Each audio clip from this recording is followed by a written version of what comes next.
Desmond Bain. FBK. Fly by King. Wheels through the lane. Now spins back. Ja hangs. Puts it in. Oh, what a shot by Morant in the clutch. So hot. Oh, Jerry said no. Because he doesn't put on a play, comes up with a monster block.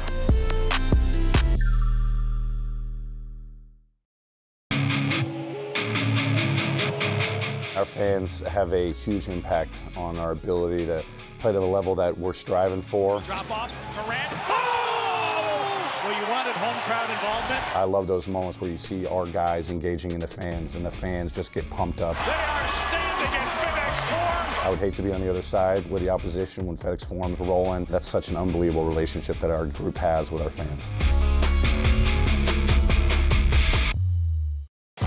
At the National Civil Rights Museum, history moves us forward.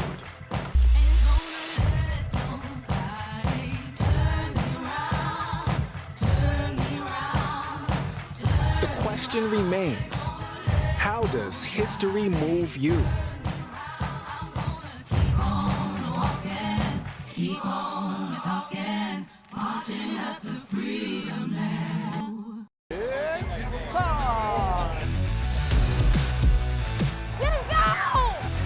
Bain drives. Oh yeah, oh yeah. Close. He hits and the Grizzlies have the lead. Yeah! Jarrett with a knock-away. Good defense. Morant attacking, spinning, hanging, and hitting. That's so show. Let's go.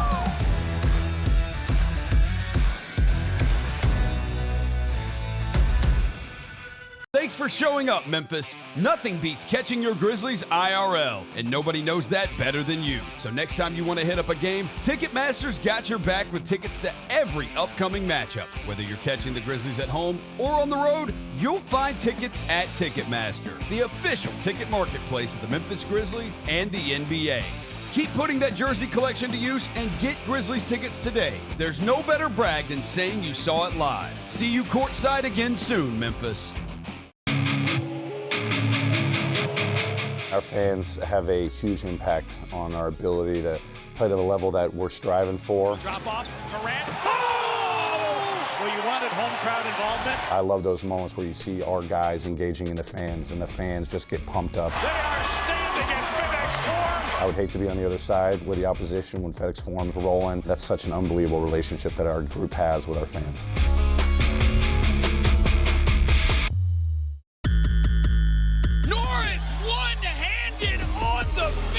If you go to a Hustle game, you're going to see a very fast-paced game. A lot of action, both offensively, defensively. Nice rejection right there. In a great environment at the Lander Center. You could bring family there, kids are running around. Down the lane and one for Zion Poland. And then you're going to see a lot of talented basketball players competing at a high level.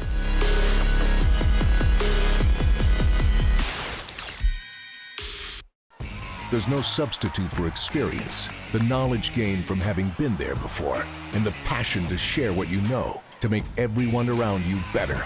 It's true in basketball. It's true in banking. Grizzlies Checking from Pinnacle. Play hard. Bank easy.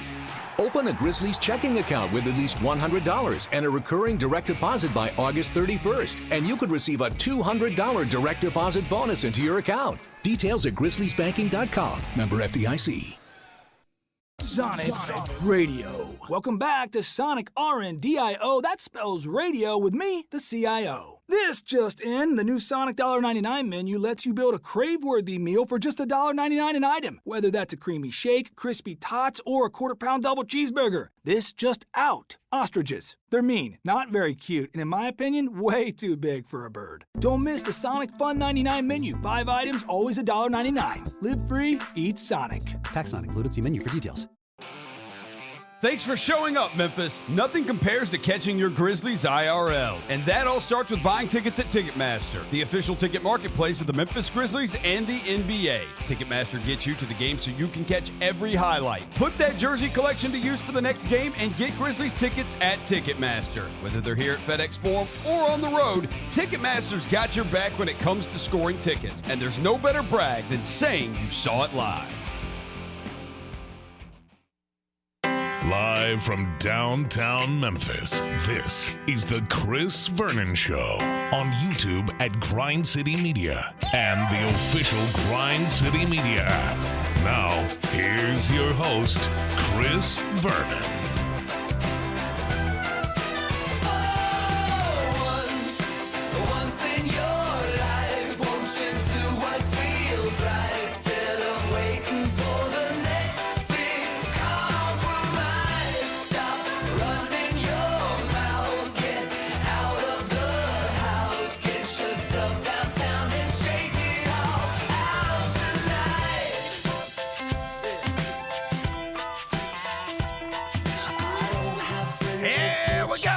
Noon on GrindCityMedia.com. It's Chris Vernon Show. Welcome. It's a Thursday, February 27th, 2025 edition of the show. Today on the show, Memphis Tigers had a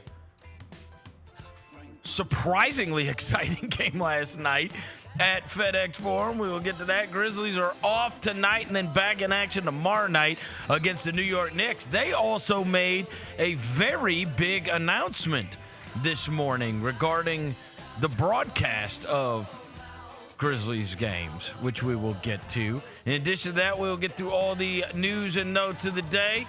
Alan Boston, who is our longtime college basketball wise guy, is going to join us and give us a rundown of the college basketball teams he's paying most attention to. And then I've got some news regarding Alan Boston. We'll play fill in the blank sucker. It's a Thursday. It's beautiful out. Smile. Let's do it. Turn it up.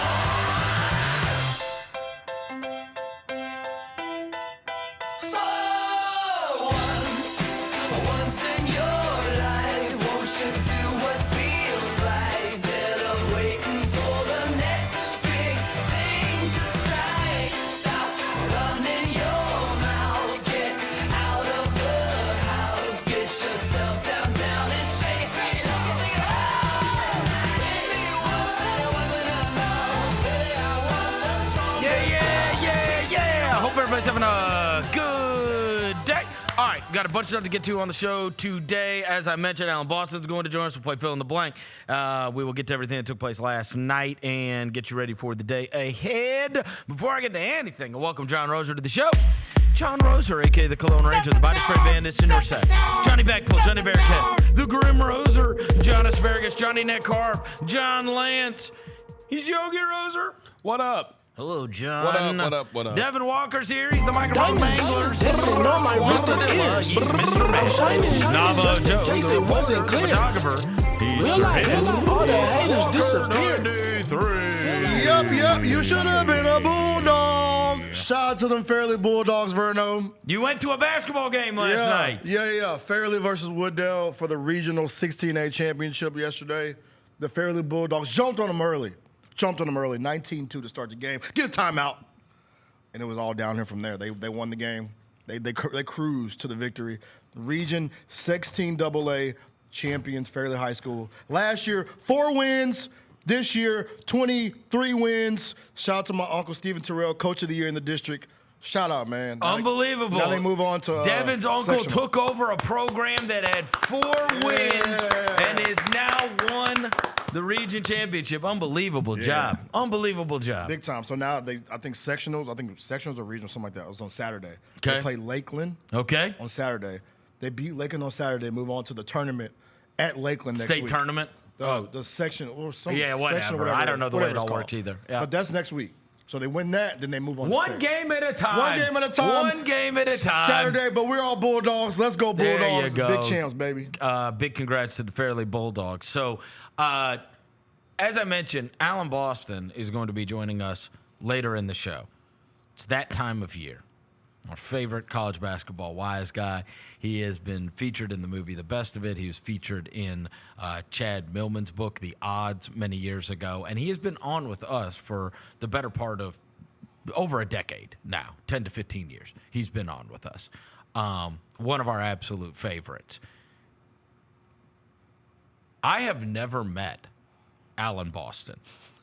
Of the very few, I don't know, like we have had a lot of regular guests over the years that were regulars of ours, many of which I've been around many, many times. Even Bert Sugar, God rest his soul. When I was young, Bert Sugar, Dan Wetzel, Sonny Vaccaro, like all kinds of guys. By the way, Sonny's book came out, so go get that. Sonny's book came out. It's out right now, and I'll get Sonny to come on with us either tomorrow or next week. But anyways, the point is, I've never met Alan Boston.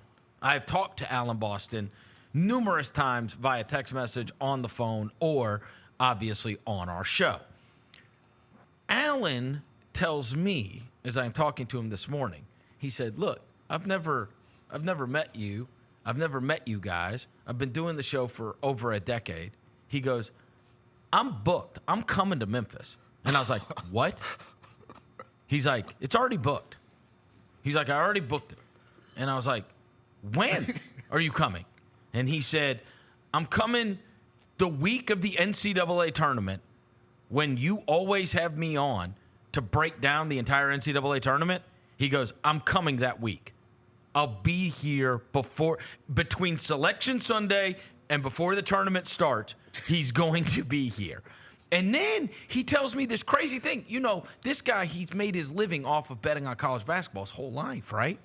He said, you're never going to believe this. My partner of over 30 years, because he had a partner that they would run with and doing the gambling. My partner for over 30 years lives in Memphis too. And I was like, what? And he's like, he lives there now with his girlfriend. And I was like, what? And he's like, so it's kind of 2 for 1. He's like, I'm going to come down there. I'm going to do your show with you guys live in person. He goes, and I get to see my partner, who we were partners betting on this stuff for 30 years together in Vegas. And I was like, what?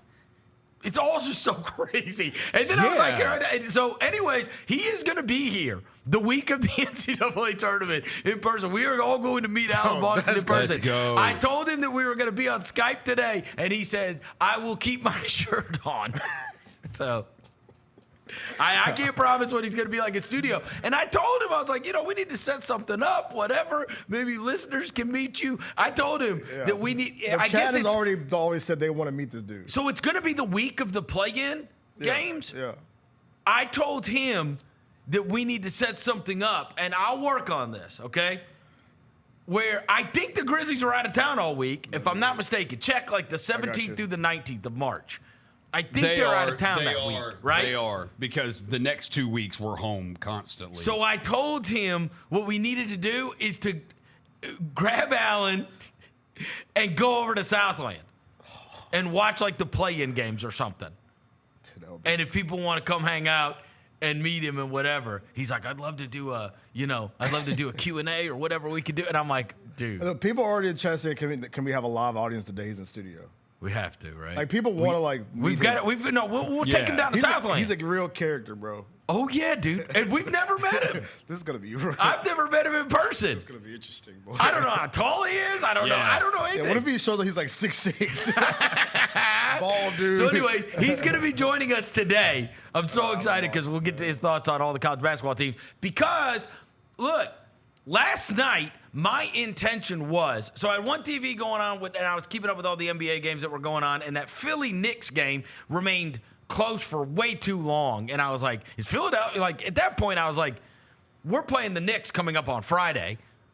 By the way, look at who their starting center was.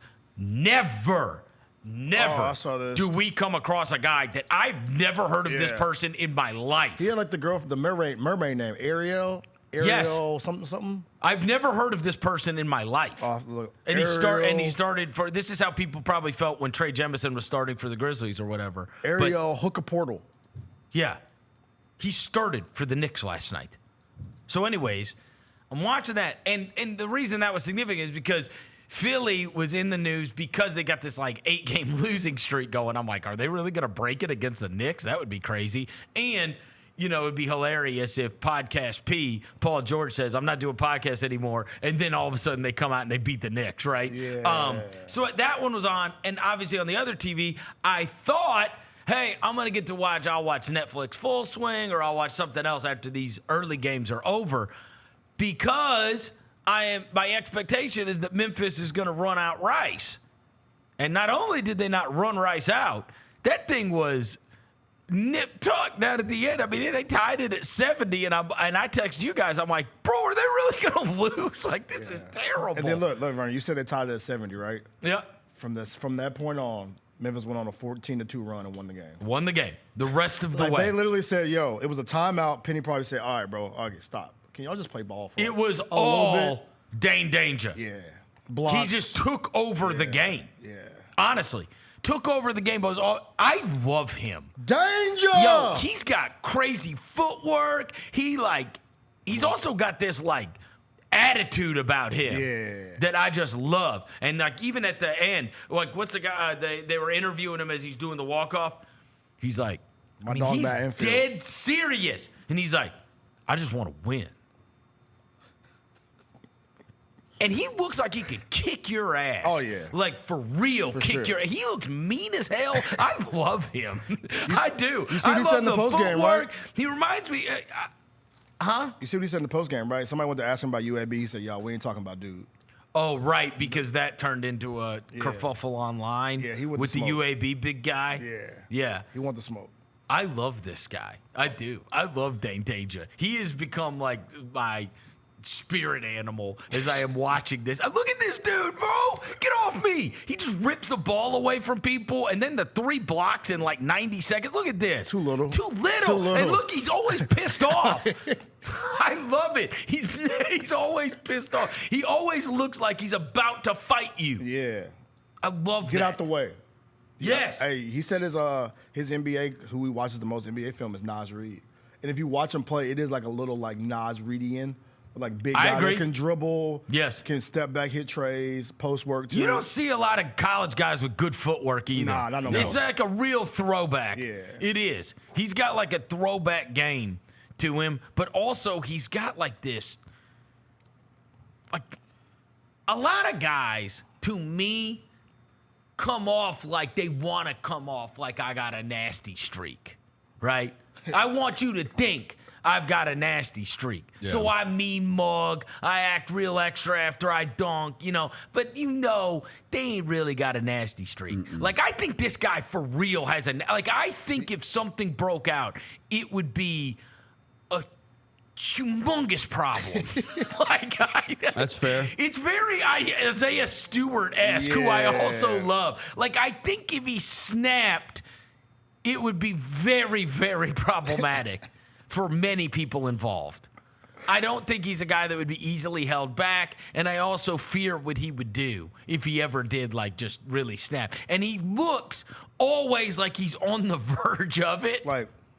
Yeah. All right, say something. Yes. Say something stupid. I dare you. I'll smack you. I dare you. Then it could be, and it'd be bad. I love him, honestly.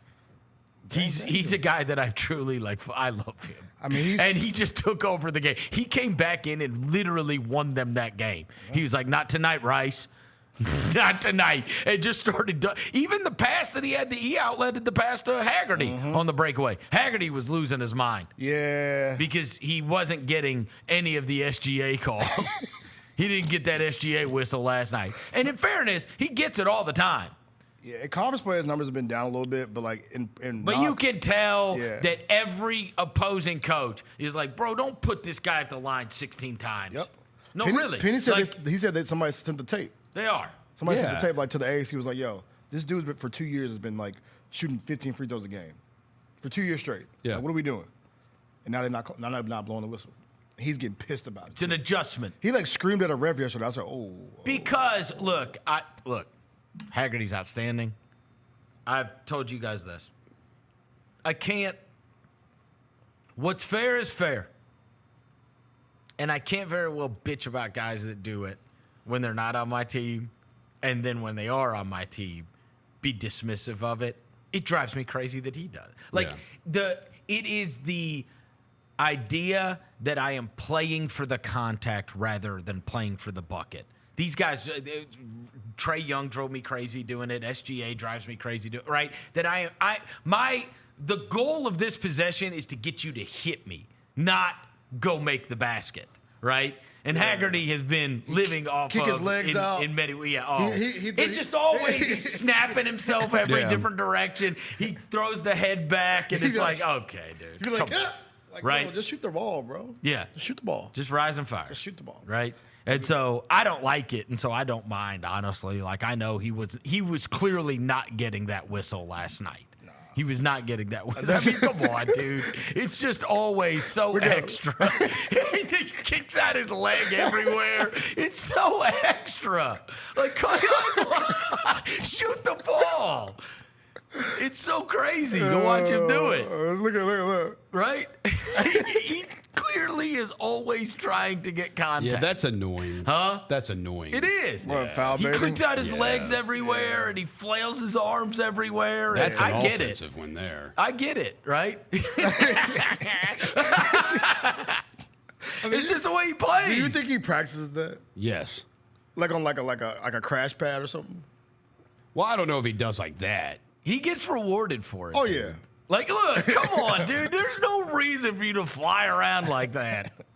Come on, bro. You're one of the best scorers in the nation for a reason. Come bro. on. You ain't got a foul bait. Also, we got a good game from I know I call him the Isaiah Maurice tribute. Nick Jourdain hooped yesterday. Yep. I clown him for being like a light skinned tall dude for being not being very good. He got some good men. Look at him. How about when he took Dainja out at the end of the game and he put in Musa Cisse and Cisse immediately fouled a guy? I gotta be honest with you. I'm watching that last night, and I know that it's disappointing that anytime Memphis doesn't just mangle one of these teams. I'm watching it play out, and I'm like, bro, this team. There's some of these teams that they've played where I am surprised their record is their record. Like, I didn't think this team sucked. And yet, I know that I got it, right? They're 13 and 15 in the conference. But if you just watch them play, I'm like, this team is not terrible. I mean, think about it. Like, they're not, like, you just watch them play basketball, and it's like, this team is not terrible. I didn't think they were terrible. Yeah. I really didn't. Maybe it's just you playing. It's your Super Maybe Bowl, it's home run effort. It's your Maybe Super Bowl, right? Like, yeah. You playing against one of the best teams. Like back in the day when Memphis used to run through CUSA, some of them teams were buns. Sorry. That's what I'm saying. Like, real sorry teams. I just didn't think, like, this team had, like, adults on the team like everybody else does. They could just play well against Memphis. Maybe. It's just the matchup. I got to be honest. I never watch Rice play. Never watch Rice play. You've seen them play twice. And they've been good both games. And I don't know. There's some games where I'm like, God, Memphis sucked. I didn't think Memphis was that terrible last night. Nah. I really didn't.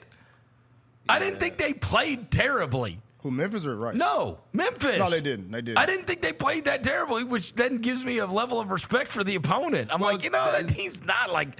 There's a lot of these teams where Memphis just wildly overwhelms them.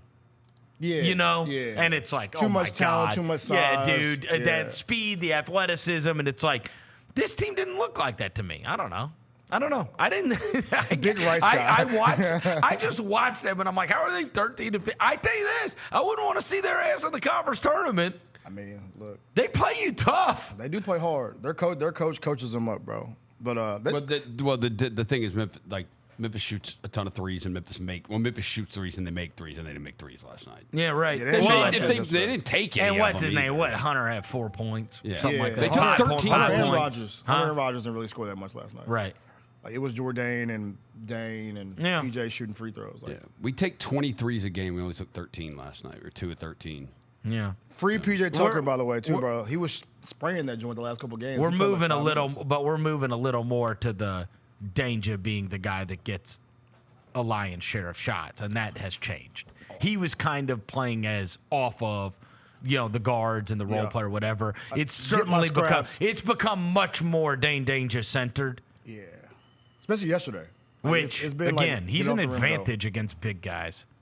It's like he's a mammoth. I love him. Ain't many players in college basketball move like Dainja, bro. No. Like, a lot of them are, like, just slew-footed. Yep. You know what I'm saying? Like, inflatable arm men. Like, I will say, that game, it did. I did not expect them to be in a close game against Rice, but then I ended up watching the whole damn thing. So, and then I went crazy over Dainja at the end. I was like, dude, this guy. He came back in the game. I'm gonna get me a Dainja. Get you a 42 jersey. Come on now. You gotta get you a Dainja 42 jersey, bro. For sure. Because the way he talking, he said he's trying to spin the block next year. No chance, but he might. He said never know. He said the coach. So he said, y'all know I got one more year, right?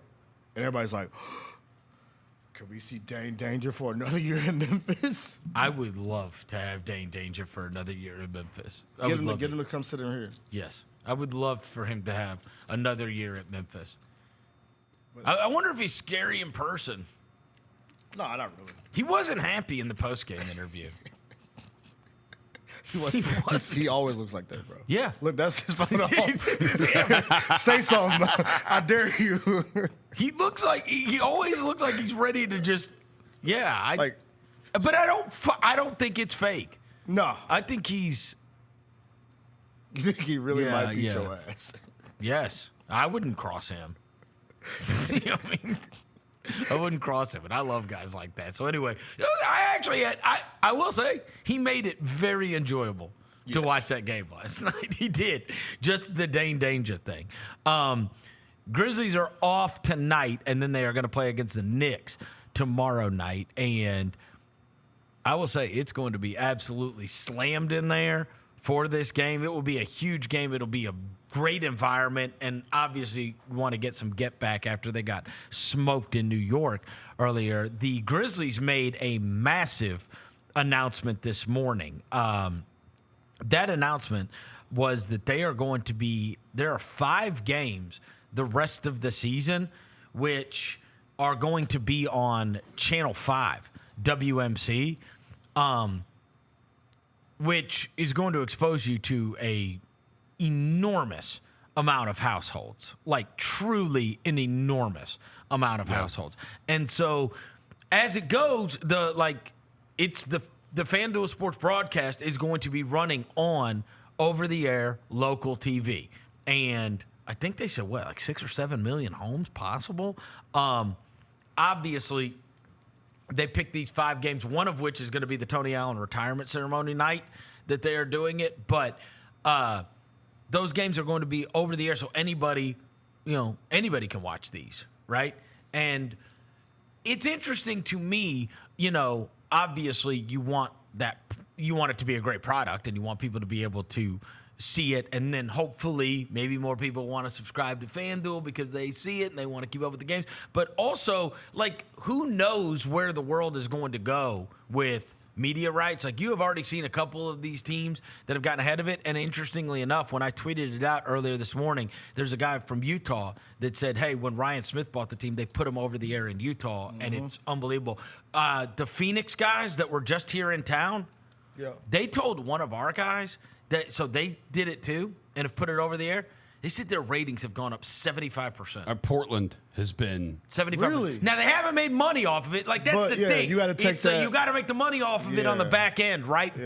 But just the amount of people that are able to watch it, and just look, even if it's just 5 games, I love that they are doing this, and it's going to be on Channel 5 to where every single person can watch. Because everybody got the Grizzly games. Everybody got Channel 5, right? And everybody got Channel 5. And one of them is Oklahoma City.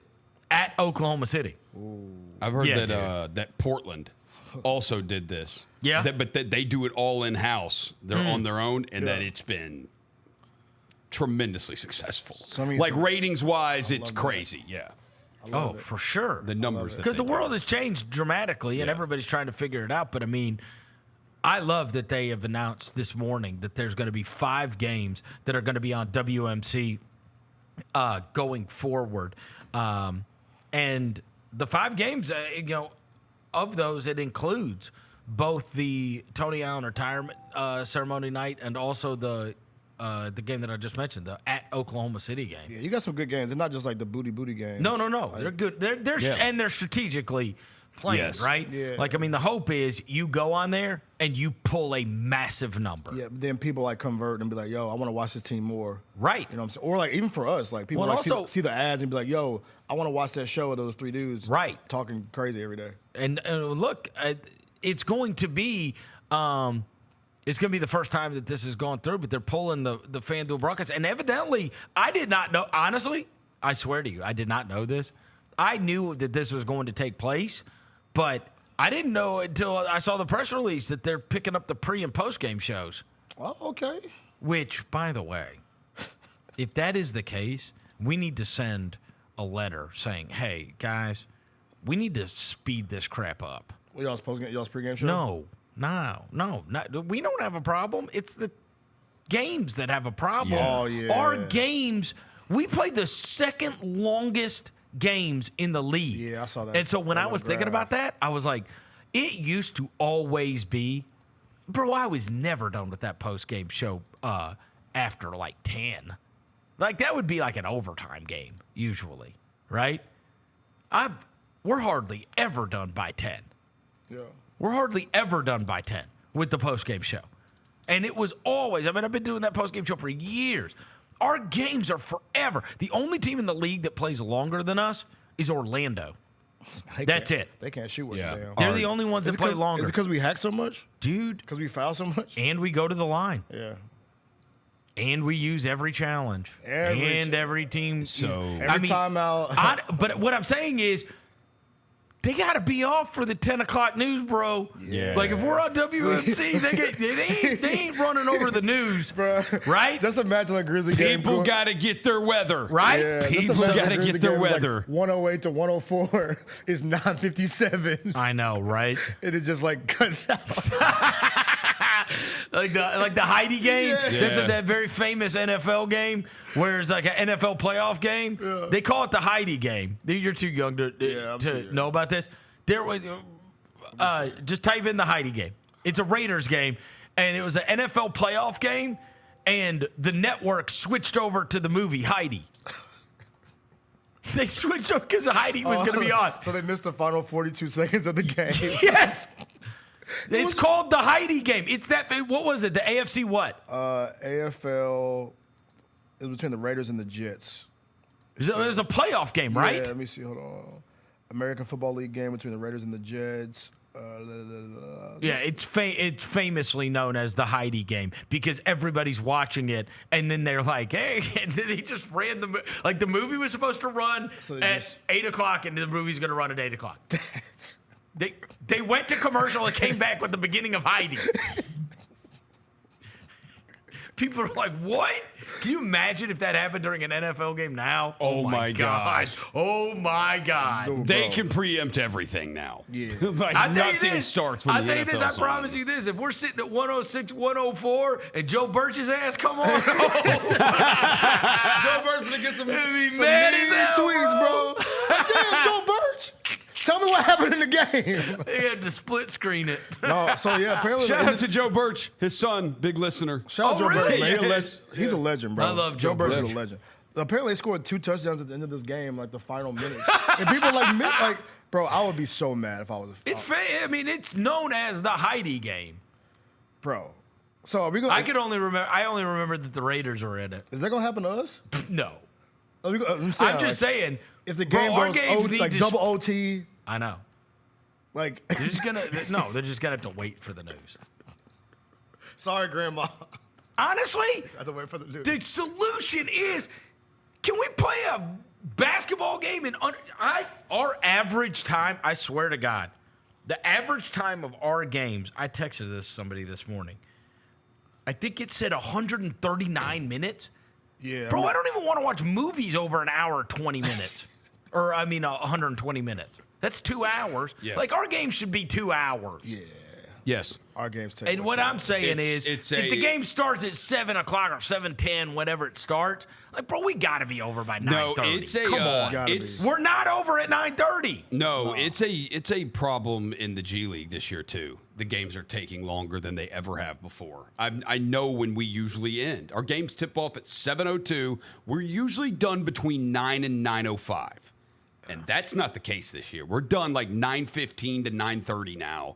And it's both. Part of it, when I watch these games, part of it is the friggin' challenges. Challenges are insane. Bro, because it's fine that you want to challenge it, these challenges take 5 to 10 minutes sometimes. My thought on challenges has been you put 60 seconds on the clock, and if you can't figure it out then, bro. You can't figure it out in 60 seconds, the call stands on the floor. That's what drives me crazy, because you go back, like, you got the guy that's on the monitor right there, and then what Brevin does is, what are they eating tonight? Yeah. Like, they got that old deal that's going on in Secaucus, and it's like, what are we doing? No, I told Eli I'm going to do it, and I've got to remember to do it now. And we've got 7 Hustle home games left.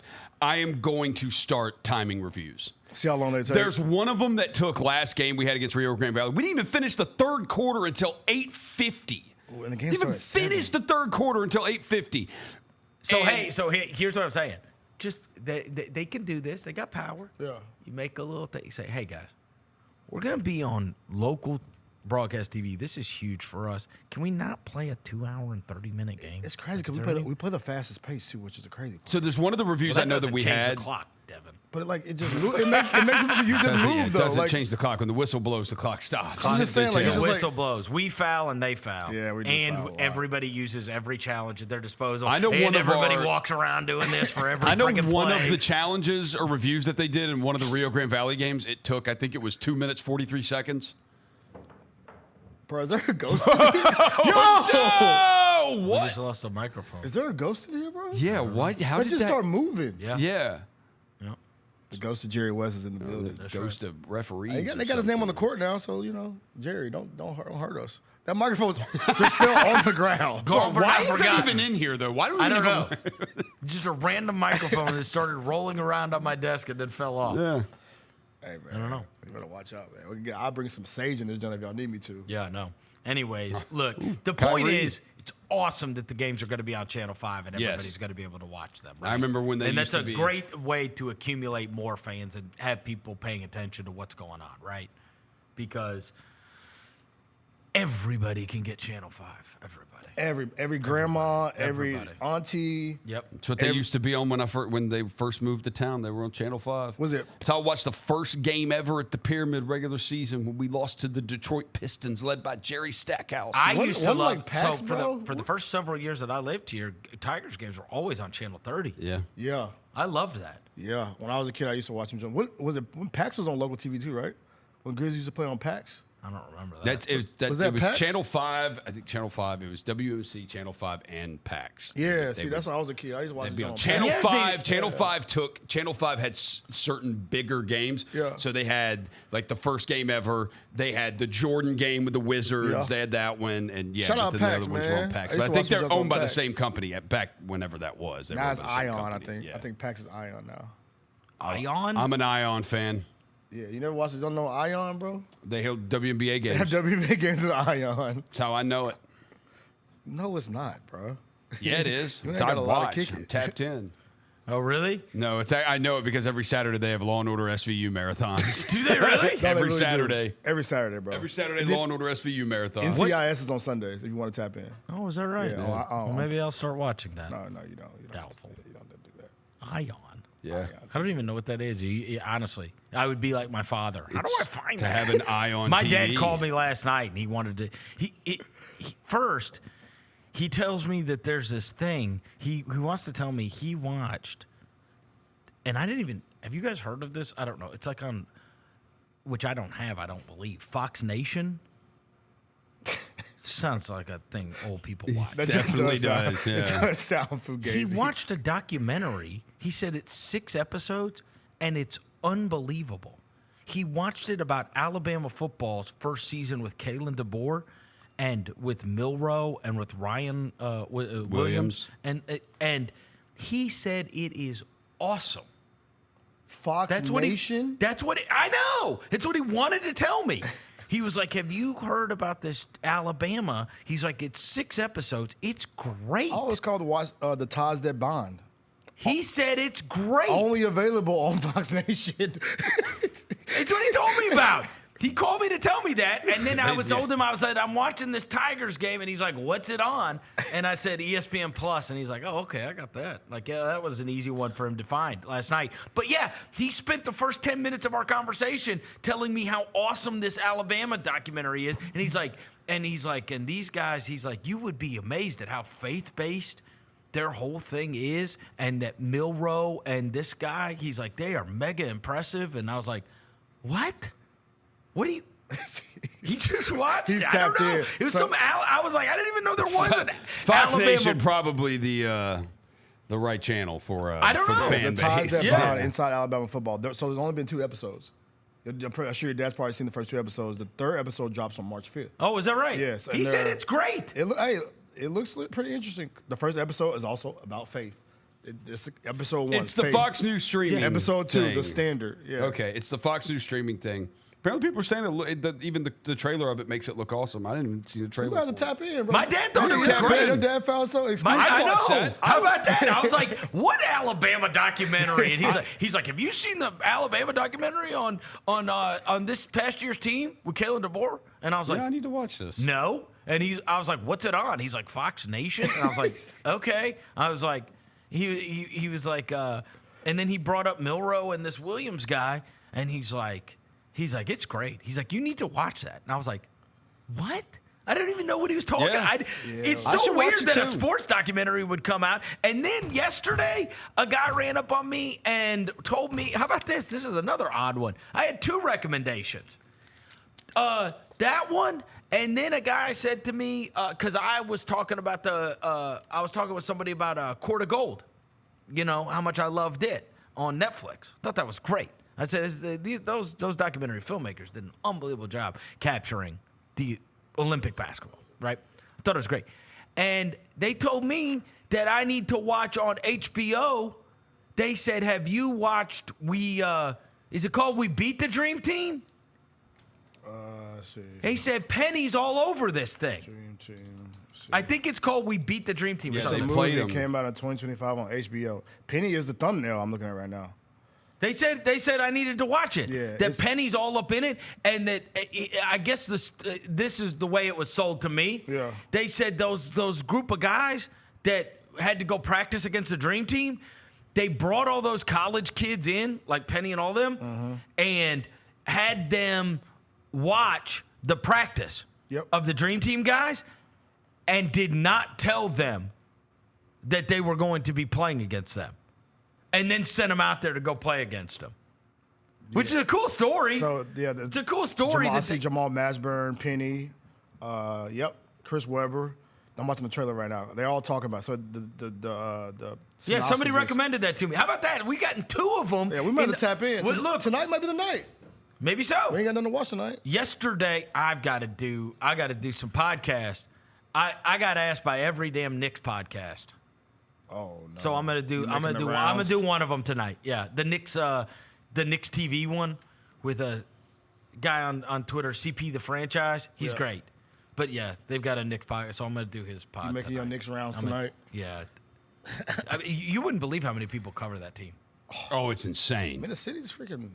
Knicks, Lakers. I know. They got. But I'm saying there's a lot of podcasts. There's a lot of writers. There's a lot of people that cover that team, and like I'm talking every single game. There's just crazy amounts of content. Yeah. Them in Boston's like that as well, right? There's a couple of these markets where it's like Lakers, because it's one thing for like a lot of people to cover it. It's another for a lot of people to cover it, and them all have successful outlets covering it, right?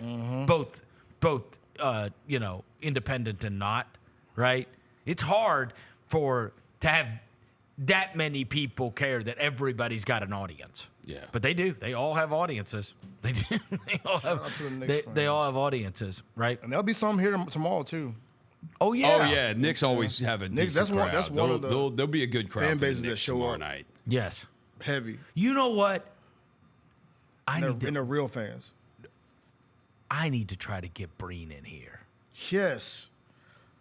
I gotta get a video Will of him he saying, be with them Dang. Why wouldn't he? Friday night ESPN? Dang. Oh, is it ESPN game? There's only. Wait, is it an ESPN game? Ours isn't. No, Is it's it? not. But he Okay. could be doing an ESPN Oh game. yeah, I guess. There's no, he does Sundays now, right? Or Saturday night? There's Cavs, Celtics, Clippers, Lakers. Those are both the ESPN games Mike on Friday. Breen broadcast schedule. Saturday, he might. Oh my God, dude! They really have this Saturday night on ABC. Philly. I thought they flexed it out. Did they not? It doesn't show that on. Yeah, they've got Philly on there. I saw somebody post about that earlier this week. The only other game they would have to flex for it is Bucks Mavericks, or us and the Spurs. No, Bucks Mavericks already got flexed out of something, right? Yeah, it's our game. We got that joint. Yeah, right. Sunday is Nuggets Celtics on ABC. Bro, I would love to have Mike Breen in here. Yeah. Yeah, somebody in chat brought up a good point. You should have brought Jacoby for this game. Should have invited him. so he can watch his team get their ass kicked. It's like you had to watch yours get their ass kicked at MSG. He'll probably be back here. Then buy him some ice cream. He'll probably come for the playoffs. Buy him some Dippin' Dots and make him sit and eat them while he watch Karl Anthony Towns get cooked in front of everybody. If he plays, he was out. By the way, our boy He was out last night. Ariel. Hawani? No, not him. Buddy from the Knicks. His first start, Vernon, bad news. He's already hurt. Oh, no. He is out 4 to 6 weeks with a torn meniscus. Oh, my God. Yeah. Oh, that sucks. God, did Tibbs play him 48 minutes? He did. Might have. His meniscus was not ready for that. He's like, You got to "Damn." train for that. He's like, I ain't played this much since Pee Wee. You got to train for that. All right, we got to get to some college basketball talk. I told you about Allen Boston rejoining us earlier in the show. Our favorite college basketball wise guy is going to join us on the other side. Chris Vernon Show. Are you aware of the story of Larry Brown and John Calipari coming to see you at an AAU tournament? I knew Coach Calipari was in the crowd. I had this incredible game. I had maybe 17 dunks in the first half or something. One of my guys was like, "Yeah, I think Coach Calipari was speaking with one of the NBA scouts, and they're saying, yeah, you're not gonna go to college, bro. You're going straight to the league." I was like, "That's the plan, but if I don't, I definitely want to go to Memphis," and that's how I went down. The Gary Parrish Show, live on weekdays at 10 a.m. on YouTube at Grind City Media and the official Grind City Media app. Thanks for showing up, Memphis. Nothing beats catching your Grizzlies IRL, and nobody knows that better than you. So next time you want to hit up a game, Ticketmaster's got your back with tickets to every upcoming matchup. Whether you're catching the Grizzlies at home or on the road, you'll find tickets at Ticketmaster, the official ticket marketplace of the Memphis Grizzlies and the NBA. Keep putting that jersey collection to use and get Grizzlies tickets today. There's no better brag than saying you saw it live. See you courtside again soon, Memphis.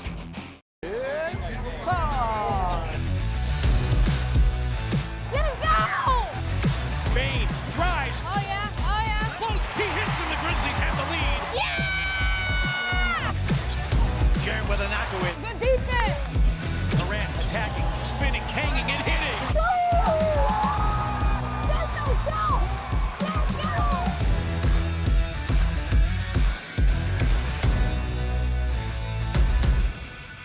Kroger shoppers and Grizz fans, one exclusive last-minute discounted ticket deals takes it straight to you during the Grizzlies 2024-2025 season. Sign up with the new Kroger Buzzer Beater deal. Fans can sign up by texting Grizz to 636-479 or visit your local Kroger store in the Delta Division and scan the QR code. By signing up, you agree to receive recurring automated promotional and personalized marketing text messages from the Memphis Grizzlies. Consent is not a condition of any purchase. Message frequency varies. Message and data rates may apply. Can't wait. It's time to get it popping. It's going to be crazy. The fans are going to be loud. We need just energy. Behind the back to Jaron for the flush. We're going to need, the form rocking. We're going to need, everybody in Memphis to be out there to come to support. When the fans are good, we're good. Simple as that. A Bain three. Yes, sir. Desmond Bain with ice water in his veins. We'll ride the energy together.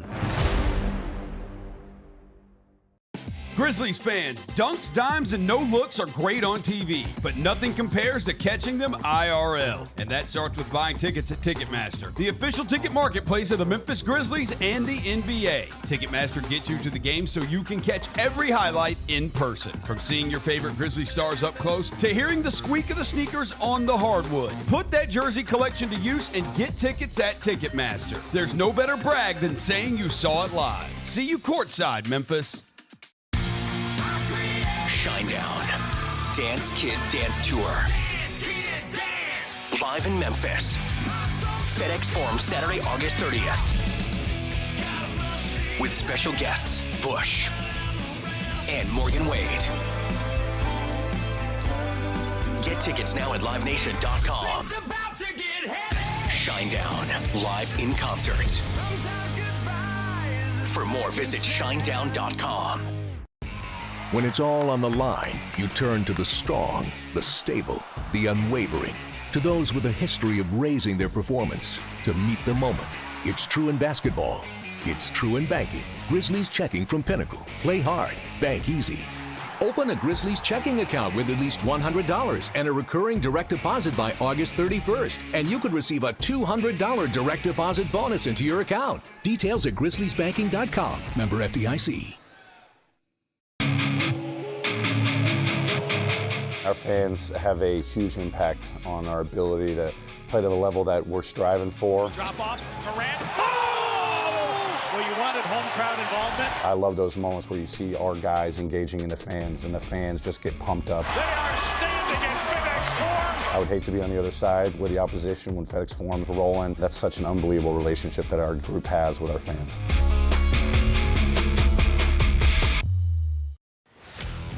Let's face it, there's a lot of trash talk in basketball, but the great teams let their performance do the talking.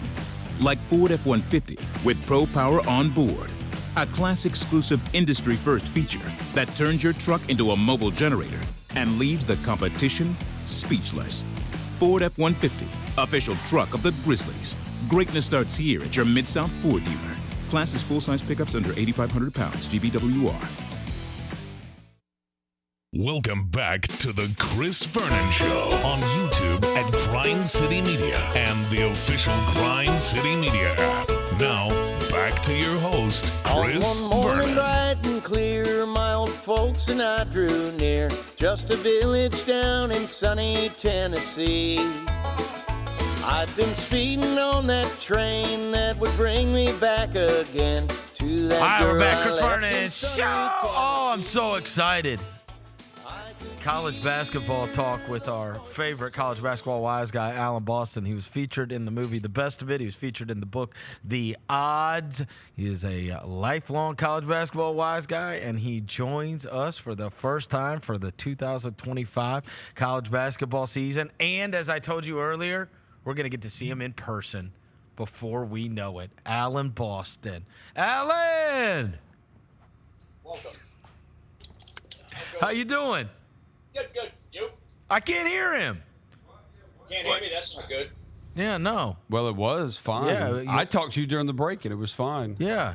Did your microphone setting change or something? Nope. What the heck? How weird. I can't hear him. I guess I'm free to swear. No, please Well, don't. no, we can Please, hear you. We It's can hear you just- very faintly. Yeah. That's all. Maybe scoot closer if you can. Yeah. Closer. How's that? It's like the microphone Let me is. find the mic. Yeah. Might be on the floor here somewhere. It might be on the floor here somewhere. Yeah, wait a minute. Oh, you're messing with something. I mean, we hear that. Oh, this is the best. Yeah, this is exactly what I wanted to happen to. We're gonna let Alan find his mic so that we're gonna be able to hear him, because I do feel like hearing him is essential. Yes. When we are going to be talking to him. He's going one-on-one with the microphone. Oh my God! It sounded like there was a tussle. Yeah. It sounded like Was it fighting back? The microphone was fighting back. Might have been a little tussle. So hopefully, are we able to get him on? What happened? Yeah. Did he disconnect? Did we lose it? Are you there? I'm here. Is that better? No. No. Oh, shit. What I shrunk the screen. That's what worked before. You shrunk the screen? Yeah, is that better? Yeah, That actually does sound better. Yeah. I can hear you a little better. All right. Well, I could always scream. Yeah, just scream. It's fine. All right. Hey, Trying to lean in here. all right, let's talk about the rankings first. In your mind, is it Auburn and everybody else, or do you have a group of teams that are up there that are with Auburn? It's Auburn and Duke. They'd be picked on a neutral court. So those are the top two. And then as we get past those, I'm just making sure you can hear me. Yeah, I got you. As we get past right. Auburn and Duke, who else? Look, I'll read Alabama would be third. Gotcha. Tennessee would be fourth. And then, believe it or not, Gonzaga would be fifth. When people say that this conference, this SEC, has a chance to be the best conference ever, put the most teams in the NCAA tournament ever, you have been around forever. Do you buy that? Yeah, well, they got about 77 teams in the league, right? So This is what they wanted. Like they've been angling this for years. All this realignment and nonsense is them trying to break away from the NCAA and start their own thing. And they think they can scoop up all the tournament money. But what they're going to find, I believe, is that Cinderella matters. And I've said this for years on the show. They underestimate the power of the ratings of Cinderella. When you think about past NCAA tournaments, some people may think about Duke won back-to-back or whatever. But what I think in my head, and many fans do, is George Mason's run to the Final Four, Butler's back-to-back making it to the finals, et cetera, et cetera. When they talk about games in the first round, they talk about the upsets first. Yep. And when they actually had a study because I mentioned this years ago. When Loyola Chicago with Sister Jean was making their run to the Final Four, the head of NBC or whatever network scooped it up was talking about they would rather have Kentucky. But when they did a study and they examined Loyola's ratings on their time slot on their network versus prior, Loyola beat them all every time. Right. So maybe Loyola would be better than Kentucky, and I contend that the underdog still resonates with people, and that if they go off on this 3 big league thing, which they've been trying to do for 30 years, it's going to somewhat fail. All right, I think it's too good to totally fail. Anyway, that's my gig. So yeah, it is the best league of all time, but they got 750 teams in it, and they've been going for this anyway. So they manipulate it in a way that's actually working. I would argue the Big 12 is pretty close. But. Has this gotten way harder to handicap with new rosters every year, with the NIL, with teams having, in some cases, a bunch of guys that are 22, 23, 24 years old, and new versions of teams every single year that, like, you have found? I know that you always have a binder every single year, and you go into the season and you want to power rate these teams. Have you found it much more difficult to power rate these teams starting out because the new roster is completely different than last year's team? So that's a very good question, and I thought I would struggle big time with it because I really don't know players. I know teams, I know programs, and my theory is, and I've talked about this at length, that a program will play between a certain parameter of numbers with a given coach. As it turns out, I've actually crushed it the last 2 years, like maybe the best I've ever done, which is strange because I thought the opposite would happen. I thought, like you, I would really struggle for these ratings. But when I have adjusted ratings as the year's gone on, my opening ratings have actually been fantastic. And considering it's a total guessing game, I'm surprised at how good it's been. So, no, it has not affected me at all, although I would have anticipated the opposite. Interesting. Because basically coaches take the talent they have and play to a certain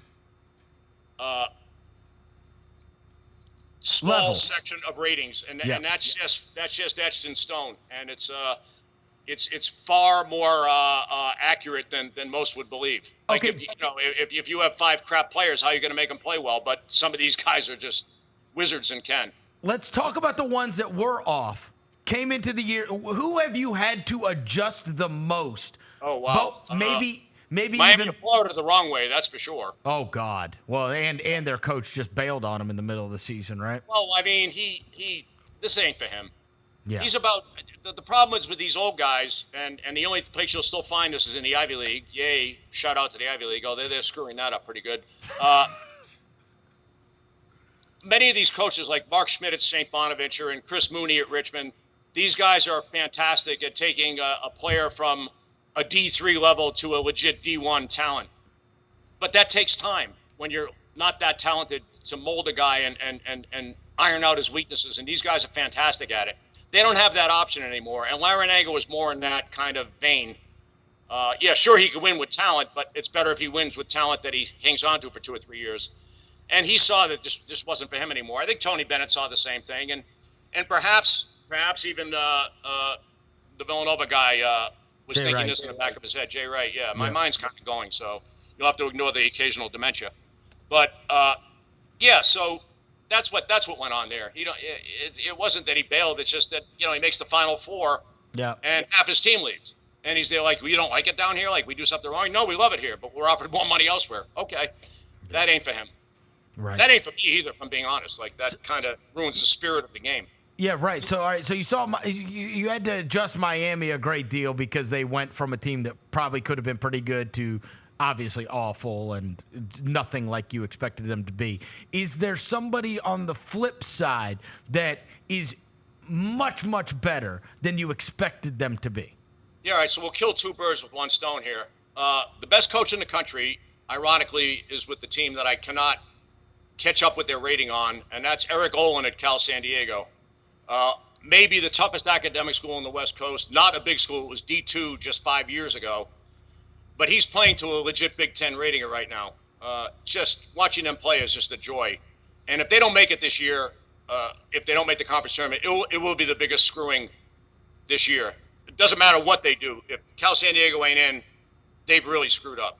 They're favored over many, many teams that they're talking about, like Arkansas and even Oklahoma and a bunch of these other teams that don't belong over them, let's say. And I started Cal San Diego very high because I have mega respect for this guy. But they've just been, with D2 players and JUCOs, legitimately would be in the middle of the Big Ten with their rating. Wow. That's how good they are. That's how good that coach is. The other one that's virtually impossible to win. The one I see all the buzz about this morning, and I guess this is by virtue of them doing what they did in their conference, is everybody's going crazy about this guy at Drake. Yeah, he's fantastic. They're another team I started way too low. In fact, I think Cal San Diego's the one I've raised the most. But yeah, Drake had this guy. What was he? He was like a D2 guy, and he always wins his conference in D2. Yeah, but he's now a D2 killer. Yeah, he basically bought Ben D2 guys over McCollum. there. He's playing to Ben McCollum. yeah. So I've raised them 6 points, which is a lot. I guess they'd be 84, and they're now 90, which ironically, Drake has played to 90 the last 3 years under DeVry. But, when you're bringing in D2 players to a D1 school and you play to a very high D1 rating, you're just doing something right. And I watched them early on, and the guy's a genius. The guy's awesome, and someone should be scooping him up. But still, Olin's done a better job, I think. You have to watch Cal San Diego play. It's just basketball at its best. It's just wow. I've raised Cal San Diego 10 points, and I'm probably not high enough. Wow. 10 points. That's just extraordinary. And I started them high because I have a lot of respect for the guy. I think coaches matter more than players, so I tend to start the coaches I like higher. Right. That's always been my gig. That's my theory, and I'm betting my money banked on it. So, right. As explained earlier, I think a coach can mold, talent to a certain level, and even lesser talent to almost that same level. All right, I want to get your thoughts on these top 10 teams. All right, so just give me a quick snippet on each of them when you hear the name. Auburn, we'll start obviously with the number one team in the country, and I'm just going to go by the AP top 25. That's fine. That's fine. Easy. All right, Auburn.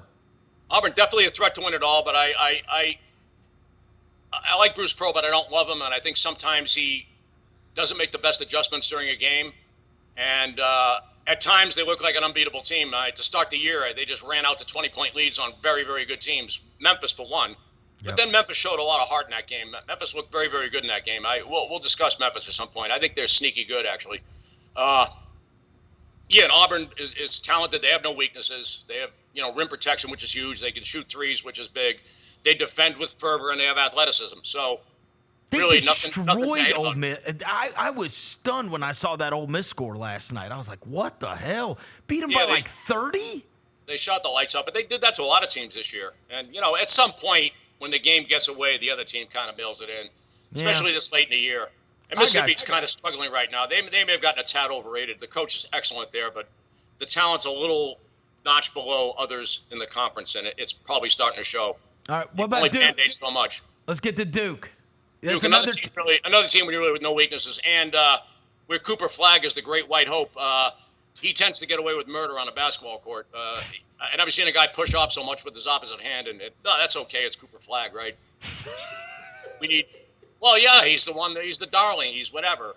I wish he stayed at Maine. That would have been interesting. Speaking of Maine, the coach there, Chris Markwood, another miracle worker.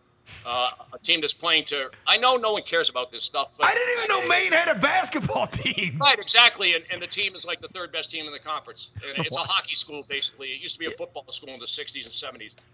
Has absolutely zero talent and is making it work. Like he's a. you're never going to hear his name, so you might as well hear it once. He's a sneaky great coach, this guy, Chris Mark, with a local kid. And Flagg kind of wanted to stay in Maine, but with the NIL money and, the glamour of going to Duke, it was he probably had too much heat on him. But the kid legitimately wanted to stay local. So I do like him, but I don't like that he gets away with a little bit more than most on the court. But if Duke won the national championship, nothing about that would surprise you. They have no weaknesses either. Okay. They have gotten better. So, and I've always liked Shire. I just was disappointed with him his first couple of years there, but he's got it figured out. How about Florida? I'm not sure everybody expected Florida to be in the top 5 in the rankings. I did not. They're another team I've raised quite a bit. I also have them at 40-1 for quite a bit of money to win the whole thing. The injuries are mounting a little bit. Their starting center getting hurt. I don't know if he's done for the year or not. It would be very, very big to get him back. But yeah, the coach is fantastic. Some of their best games have been fantastic. I mean, what they did to Tennessee no one does that to Tennessee, was just insane. And they went into, was it Auburn or Alabama?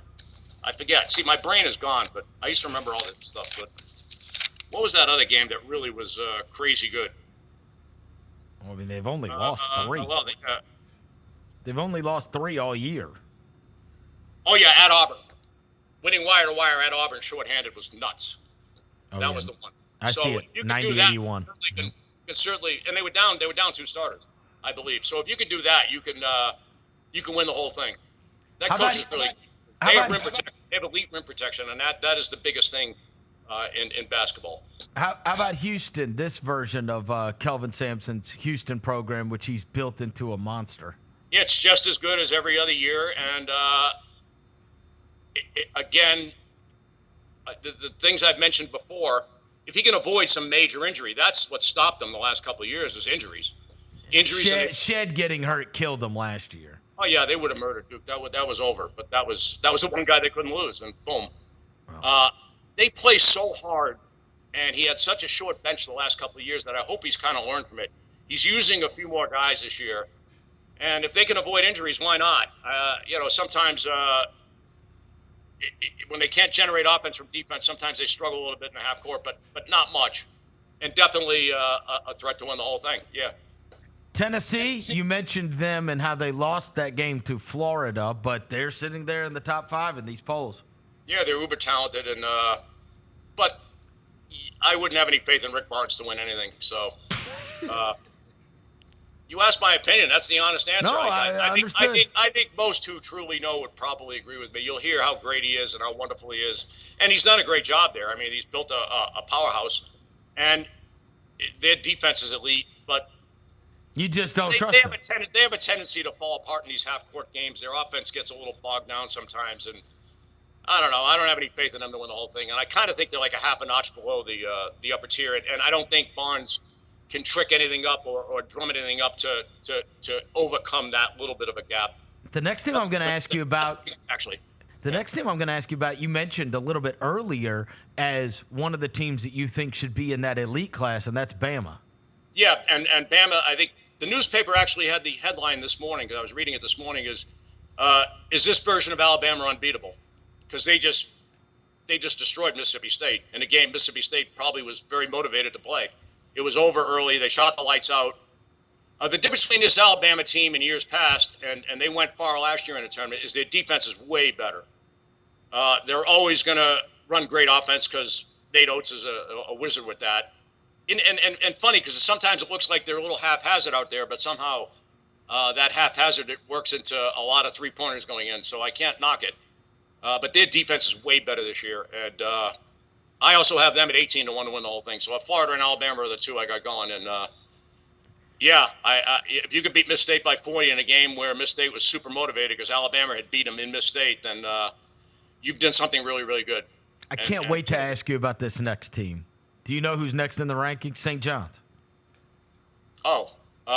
This is this is taking over New York media in terms of St. John's and just getting back on the map and like them being in the top 10 and obviously that win over UConn over the weekend. Like there's a real wave going on with St. John's.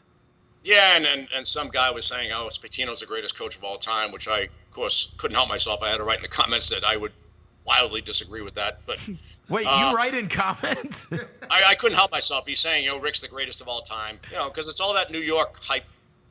New Yorkers think it's New York and then the rest of the world. So, no one else matters except New York. That's their little thing, and that's fine. That's all well and good, but that's not reality. This is pretty incredible what he's doing at St. John's, though. It is. Yeah, he's a very good coach, but he has good players. I mean, he poached that kid from Seton Hall, who is completely crippled and probably should be shut down for a game or two. Again, he has good rim protection, and that press is very hard to deal with, and he learned the matchup zone from Ralph Willard. Combine a press with a matchup zone, it's very, very difficult to deal with. However, they don't shoot the three very well, and Pitino's weakness, if he has one as a coach, is his half-court offense is not great. And that's where they're going to fail a little bit. And that, I think they're a notch below the other teams athletically. So I don't think St. John's... you're not a believer in a deep St. John's run. No. But they're a very good team. They've done nothing wrong. I mean, they had Baylor buried early in the year, and they've had a lot of good results. But eating UConn might not look so good right now. UConn is not UConn of the last 2 years. The next team on the list is a team that got honestly, one of the craziest wins of the year, Michigan State, with that half-court heave against Maryland last night to rip their hearts out, which was just, you just don't see a lot of those, especially in a big game where you've got a packed arena, but just crazy ending for sure in the Michigan State-Maryland game. What about this version of the Tom Izzo team? That put a smile on my face, the half-court heave, since I was +5 with Michigan State, and couldn't fade the overtime. Yeah, they were on that kid from Maryland. Maybe he took the shot too early. No. No. We always expect the half-court heave to go in. Can't these people find anything better to find? No. You're allowed to take a shot with 2 or 3 seconds on the clock, because you might get the rebound and put it in, right? You're kind of free-rolling by doing that. Anyway, it's Izzo. But when was the last time he made any kind of run in the NCAA tournament? I don't remember.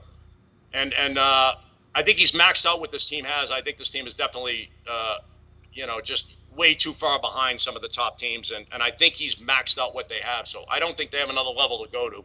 Very, very good team. And of course, well coached, but not good enough. Iowa State? Oh, yeah. Yeah, really good. Oh, you love Iowa State? Yeah. Oh. That guy's at Otzelberger makes it work. I guess they're talking about him for the Indiana job, but I think Cronin will get the Indiana job. Well, I don't know if you saw this. Rick Pitino went on a podcast and said Indiana should make one phone call, and it should be to Chris Beard. That's what he said. Yeah, I know, but he's got that little bit of history that Indiana doesn't. Maybe Indiana, that's not kind of their gig, right? Yeah. I got you. I don't, it seems like they've always kind of, the Bob Knight, we're going to run a really clean program. And I'm not saying Beard did anything wrong. Just, there's always that hanging over his head. Yeah. And, Beard's obviously a really good coach, but I don't think he's coming back home. But you like this Iowa State team? Yeah, they're very good. They were down 2 starters at Houston and made a run from way behind to get back in the game. They were down by 5 with less than a minute to go. Down 2 starters in Houston. They have a myriad of great results, and they shoot the 3 better this year. Their defense is always very, very difficult to deal with, and wouldn't surprise me if they went far. The last of the top 10 is Texas Tech. So their issue is they have no rim protection, and that's where they get let down. But McCaslin is one of the best coaches in the country, and if anyone could make it work, it certainly would be him. I think he's one of my favorite coaches for sure. The ex-North Texas, ex-Little Rock, just absolute genius. All right. But the lack of rim protection, which I've mentioned that word several times on this brief interview, will doom them, especially in a tournament where they kind of let things go a little bit and you get banged around a bit, and that'll probably get them. All right, but they could go far too. I'm gonna rip off every team that is in the top 20 after those, okay? And then after I'm done ripping off these teams, I want to ask you a question about them. Wisconsin, Texas A&M, Clemson, Missouri, Michigan, Maryland, Kentucky, Memphis, Louisville, Purdue. All right, that gets us all the way to 20. Are there any of the teams that I just named that you think has a legitimate shot at like Final Four / national title? I'll read them again. Yeah. You don't have to. I got it. Okay. I got it in my head. So not Wisconsin for sure. I do think Memphis is really good this year, by the way. I mean, how good's that win in Clemson look? Oh. And that tournament in Hawaii, they played fantastic down there. Like they and showed. by the way, that Clemson game, that was a 10 a.m. game. 10 a.m. Memphis time. Because we played them 11 o'clock there. It was 10 a.m. Memphis time. That was super impressive. They were fantastic in that game. They were also fantastic against Auburn. Auburn hit like 7 threes in a row to start the game or some crazy thing. And then basically Memphis played them even the rest of the way. And maybe we're a little bit better. So I think Memphis's best game could maybe surprise some people in the tournament. I don't think they're Final Four where they're not talented enough. And maybe the coach gives up a little too much in the X's and O's department. But they impressed me in that Hawaii tournament. And I watched the Clemson game. Clemson's barely played a bad game since. Clemson's another team that's completely blown through their rating, and I'm happy for Brad Burnell because he's always up against it, trying to compete with Duke and North Carolina, where they don't recruit anything close to the elite players there. But he's really he's got an older team, which definitely matters in today's world, and I don't think they're good enough to. But he made a big run last year, and this team's way better than last year, so that wouldn't shock me. But out of those teams, I'd say Kentucky and Louisville are the two that could go far. Both fantastic coaches.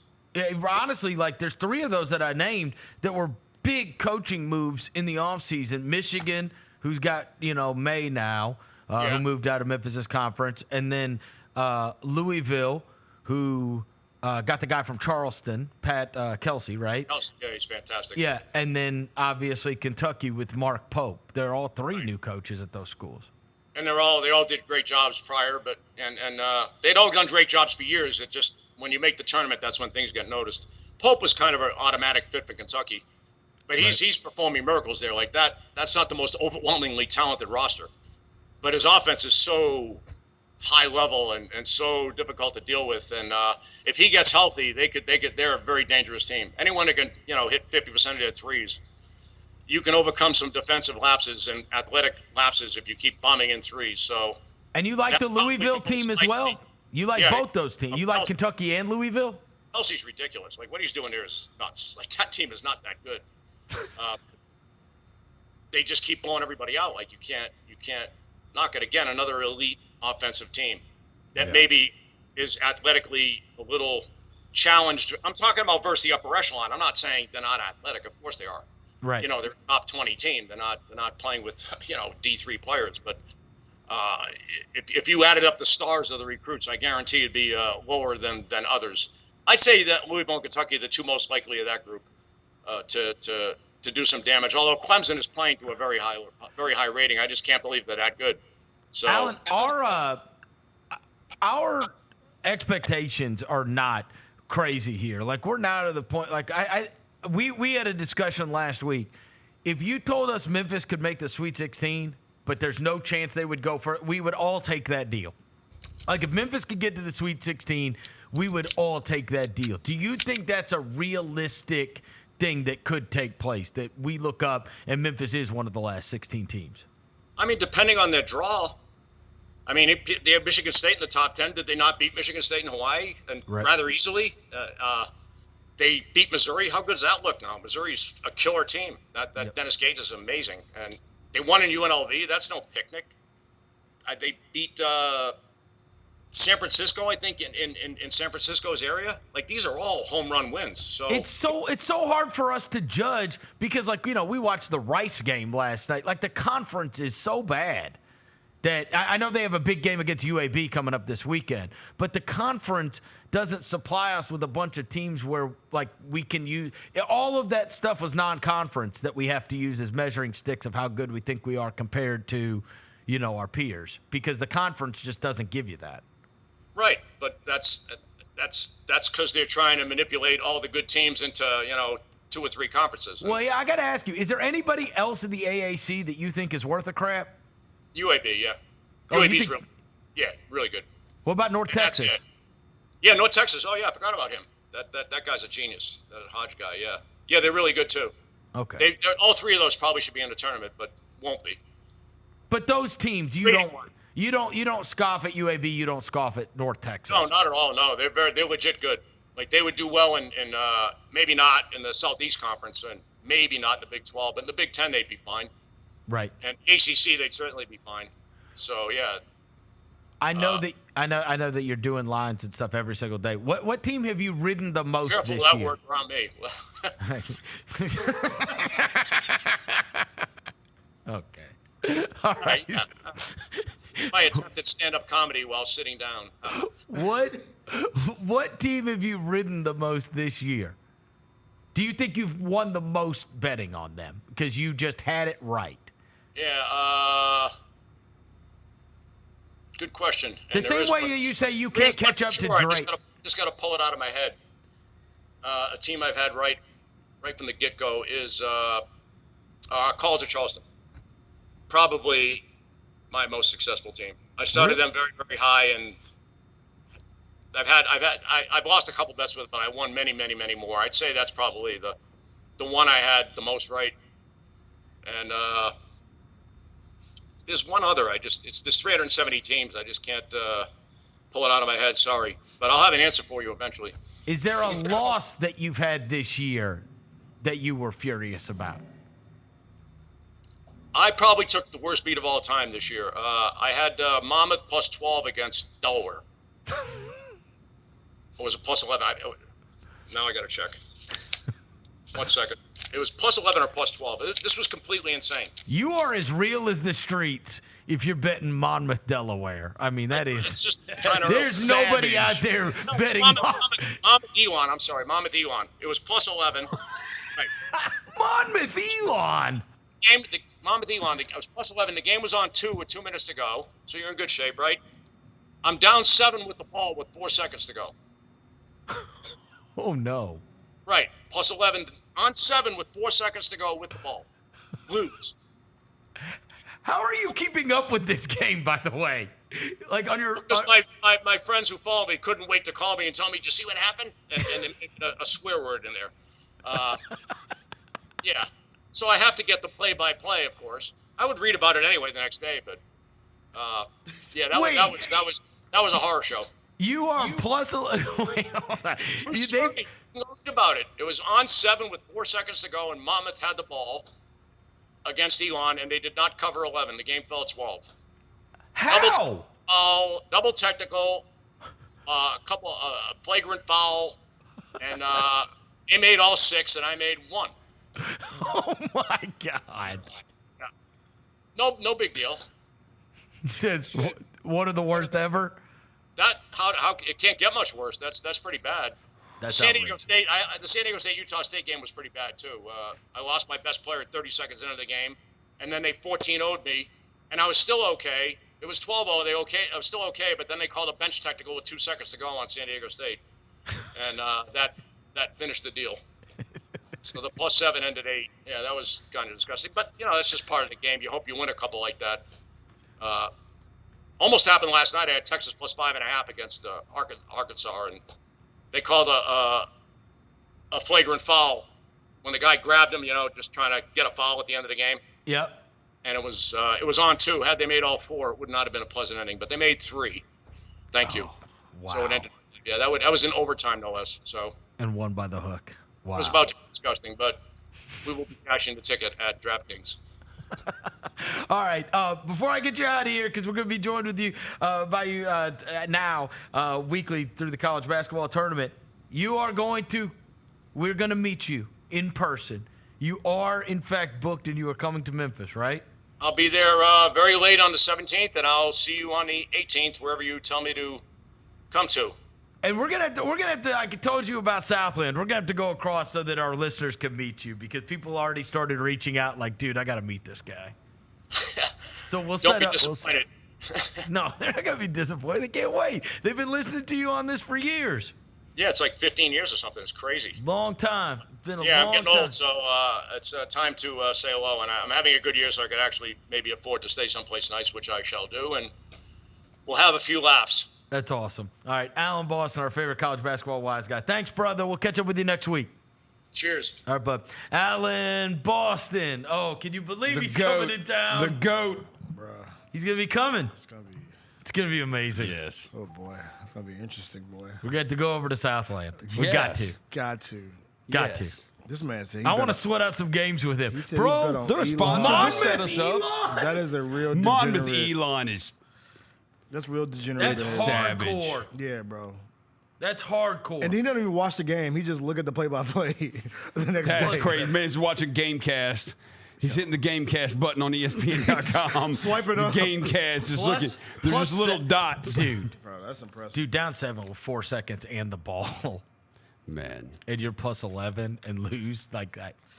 That's a tough one. You got to be built for it. Yeah. You have got to be built for it. You want to lose bets like that. Yeah. Especially when things ride on it. You know what I mean? Like, that's what he does. Yeah. That's what he does. Shout out Alan, man. He said he's had a great year last year, a great year this year. I thought very positive about Memphis. Yeah, he brought him up without you bringing him up. Yeah. At the beginning. So, yeah, that lets you know, like, yo. And also, he immediately called out the wins that they had that meant, you know what I mean? Yeah. Like off top, he could remember, like, that win at Missouri looks great now. That win at Clemson looks great now. He Michigan even brought up State. the Michigan State win. He even brought up the San Francisco one. Yeah. Right? Like, He keeps up with all those are of real, these teams. but those are like, to him, he goes like, they played these real teams, and look at what they did against those real teams. Like, those are great wins that a lot of people don't have. I feel like even now, like, they've unlocked Dainja since then. So they might be an even better team than they were back when they played those teams. Yeah, he got me a little excited, huh? Yeah, I mean, hey, we lit, bro. Yeah, Look, got me a little excited. GTG, baby. All right, let's do one fill in the blank each before we get out of here. Let's go. I love one fill in the blank. Shut up, Rose. Shut up, Rose. Shut up, Rose. It's time Irresponsible. for filling It's the blank. irresponsible to be that flippant about Answers everyone's favorite segment. you can take to the bank.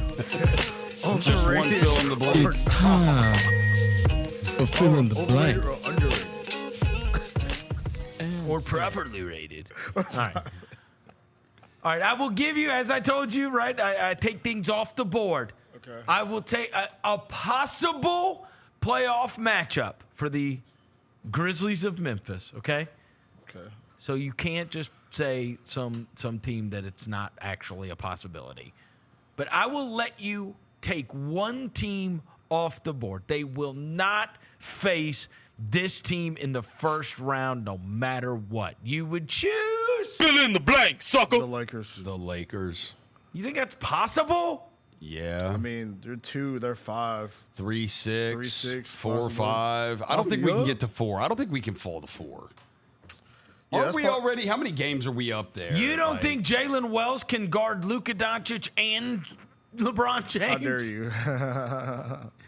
No. I'm saying he would have to Yeah, guard we're a both game of and them. a- We only have one of We only them. have one of He them. has to guard both. we could fall to 4. It's only a game and a half I'm ahead. just worried about we know how the whistle goes with the Lakers. And now you got 2 of the guys that, like, get a crazy whistle in the Yeah, playoffs. hell no. And we go to the line. I'm not trying to sit there for 3 hours, but we cannot be having I was NBA thinking about games. this. I was thinking about this last night. The best case scenario, honestly, might oddly be hoping that Houston gets 5, and you would be 4-5.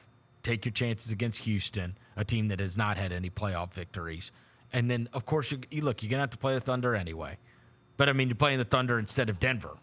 You're playing the Thunder, right? Yeah. In that second round, I'm not sure 4 isn't the better slot than 2 or 3, because your matchup for the 6 or 7 seed could be horrible. Get wicked.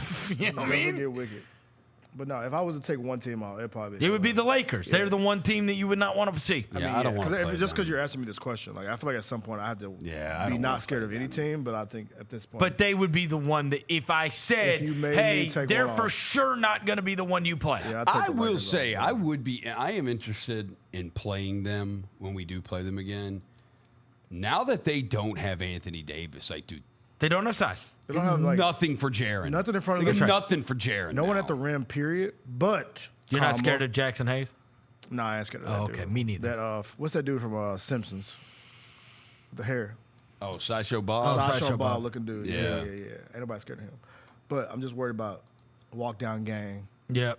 Turning it into a Luka Braun slugfest. Yeah. Yeah. Dead Dead ball basketball. Yeah, I don't need that. Yeah. I don't need that in my life. All right, what you got? All right, for mine, the other night, John Morant hit a game-tying shot against the Phoenix Suns. He did? He walked over and did the Call 12 celebration.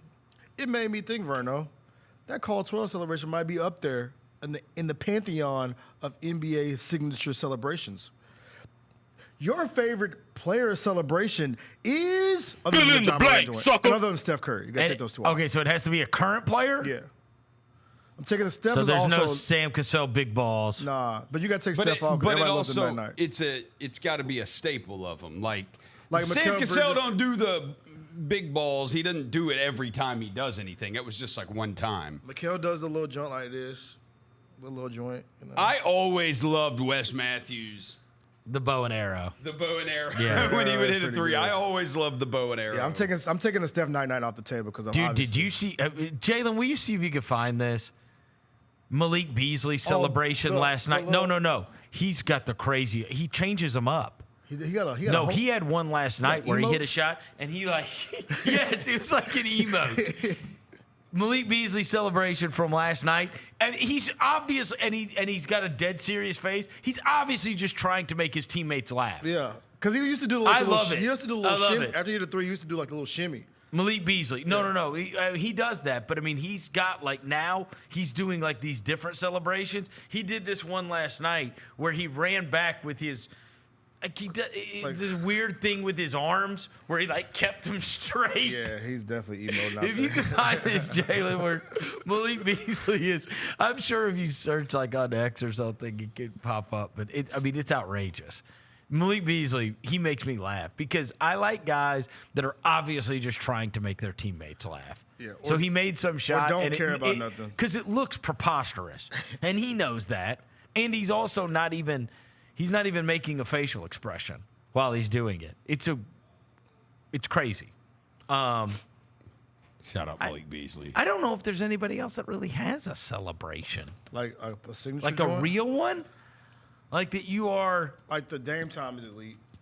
Dame time is is elite. Dame time Dame is. time. Because I'm That's taking a Steph good off the one. table Yeah, because that's Steph a is good easy. one. Like the night joint is like, that's like the Hall of Fame joint. That's like the upper, like the top of the top. Dame time's great. Dame time is your okay. Because there's not really one that's... Oh, how about this? Just go all time then. Like just take away. I mean, obviously current players like Ja, Steph, like all time Sellies, like Big balls. big ball. I mean, that's crazy. Come on. I mean, you get teed up for doing that now. Yeah. Yeah, you do. I mean, but it's an outrageous celebration. It is. Somebody brought up Trae Young's. That one's good too. Oh, that is good. Yeah, Trey's is good. Yes. Yeah. It's always point guards, huh? Yeah, it really is. The showman. It is. Steph, Ja, Yeah. Ant, Dame. Mikal Bridges has this like little thing he used to do in New York. LeBron has a little the little silencer joint. Yeah. Like I feel like guys don't really do any sellies anymore like they used to. Not that are like. Okay, here it is. It's if you go to Trey Kirby, Jalen, Taco Trey Kirby on what's it called? Or if you just search Malik Beasley celebration, it'll pop up, and it's like because Trey Kirby, that's where I saw it. He said I'd watch a mix of Malik Beasley's silliest celebrations. You guys got to see this with it when he hits this runner last night and he comes running back the other way. I don't understand. He is wild, huh? Bro. He is wild because he be doing different stuff every freaking game. He also got caught on that Neon stream saying that he wanted to smoke weed. He did. He's like, "Yeah, can we light that up now?" And the stream was still on. It happened like last week. Yeah, my boy be fried, bro. I met his mom in the lobby at a hotel a couple years ago. She was super cool. Malik Beasley? Yeah, super cool mom. Yeah. Do you know this? I saw a thing this morning about how cool it was. Malik Beasley was like doing how much he loves Detroit and being in Detroit, whatever. And his mom's from there.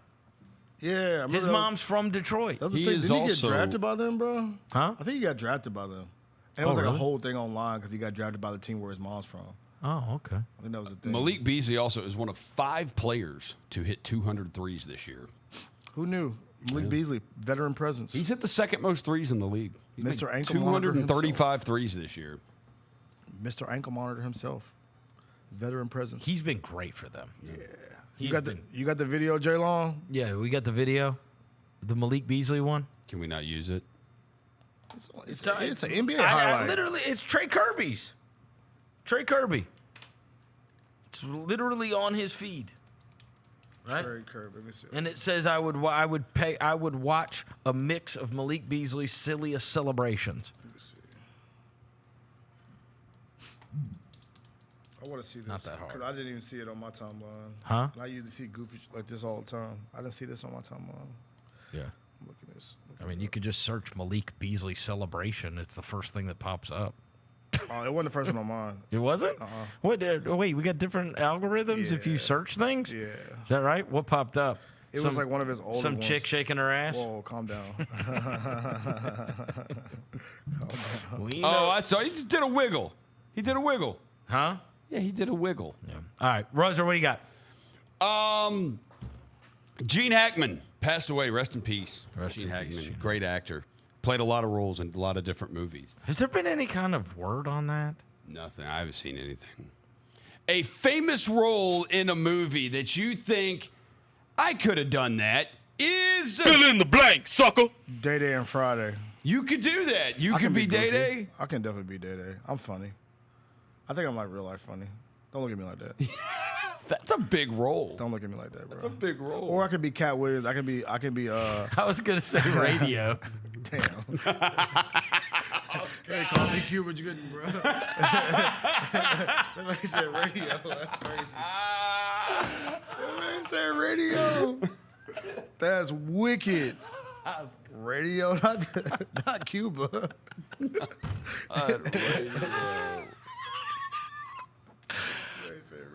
I guess I'd have to say, really anything that Schwarzenegger or Stallone. Oh, was yeah. in. Yeah. This guy. Any of the Terminator. Yeah, Rocky. any of the Schwarzenegger. Yeah, Rocky. You could be Rocky. No, maybe like a role that I think I could have done. I'm trying to think of like a.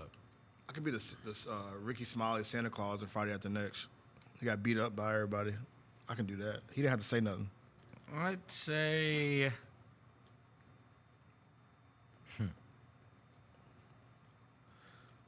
Oh, Rudy! I could have been Rudy. Sure. Make-A-Wish ass. Yeah, I could have been Rudy. I could have for Rudy. sure been, or I could have been Ollie in Hoosiers. Yeah, oh, we could both be Yeah. Ollie Might and as well be Hoosiers, Waterboy. Yeah, Better than yeah. Bobby Boucher and Yeah. Waterboy while you at it. Yeah, any of the fat kid ones. There was Vern who was in Stand By Yeah. Me. You know, any of those. But like I could be. Yeah, I could have been Rudy for sure. I think I'm gonna go with Willie Beeman then, since you want to go there. Oh my God. Oh, Willie Beeman. I'm gonna be. You could be Jamie Foxx. Give me a break. What do you mean? Give me a break. What's wrong with you? Come on. I could be Jamie Foxx. Stop. Willie Beeman was a legend. I could be him. Who would you be, Rosa? Because I know you love to answer these questions. Well, I used to say I get look like Harry Potter back in the day, but F him. Yeah, no. You're not gonna, and plus you're not. Oh, I'm a wizard. You're not that weird. I'm a wizard. gotta kinda- This is true. I'm weird, but I'm not that yeah, weird. you gotta have a. Plus, you're not smart. So, Whoa! you didn't know what the lube was.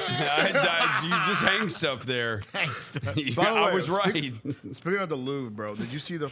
Hold on. The Blazers used it. They did. Joe Murphy texted Hang me it in the about it. Louvre. I'm about to send it to you, Jalen. The Shaden Sharp dunk. Yeah. Hold on. Hang it in the That Louvre. was awesome. Oh, I could be McLovin. I could do McLovin. Yeah, McLovin, or like the one of the Sandlot kids, like Squints or something, One of like the. or Hamilton Porter. Hold on. Let me find this dunk real quick. The great I gotta play Hambino. it for y'all. The Trailblazers. You should have it. Where the hanging? Where is? Oh, there it goes. Hanging in the Louvre. There we go. Jalen, check the Slack right now. I'm sending it to you. Somebody put "Hang It in the Louvre," Yeah. and it was for Shaden Sharp. For Shaden Sharp. That dunk was unbelievable. Very rarely does one like. There's always like the ones that come across your timeline, but that came across the timeline. I was like, "Whoa!" Yeah. They should put him in the dunk contest. I think he was. He was. He I jumped think Shaden- crazy high, bro. Yeah, he did Yeah, one, he and you did. don't remember it. Tough. Probably just another one that Mac McClung put in a casket. That's crazy. That's crazy. You don't Look at that, bro. Who was that? He got dunked. Who got dunked on? Who was that? Champini? Hang that Is wherever it Julian you or Justin Champagny? Which one is that? In the words of Roser, hang that wherever you hang stuff. If that's the Louvre, hang it in the Louvre. Hang it in the Louvre, man. Wait, by the way, I'm going to sit. Oh, okay, yeah. That's going to do it for today's show. Thank you to Alan Boston. Thank you to Devin Walker. Thank you to John Rose across the glass. Thanks to Jayla back in the studio. We will be back tomorrow. Until then, we're gone.